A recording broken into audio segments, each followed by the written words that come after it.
Malaki ang posibilidad na kilala mo ang kilabot na taong ito.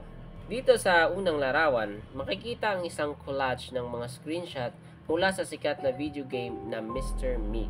Dito naman sa ikalawang larawan, may isa pang collage na tila nagpapakita ng pinagmulan ng karakter, kung saan lumilitaw ang litrato ng isang taong nagngangalang Joe Metheny.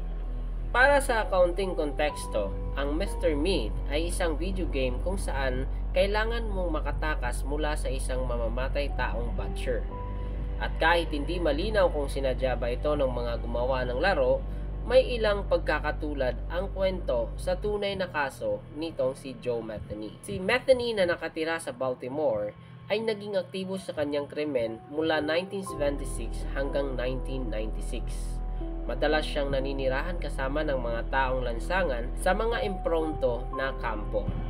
Nakilala siya dahil sa umano'y pagpatay sa 13 katao at higit pang nakakagulat ang pagbebenta niya ng mga burger sa tabi ng kalsada na sinasabing hinaluan niya ng karne mula sa kanyang mga biktima. Siya mismo ay kumakain nito, pati na ang mga walang kaalam-alam na bumibili sa kanya.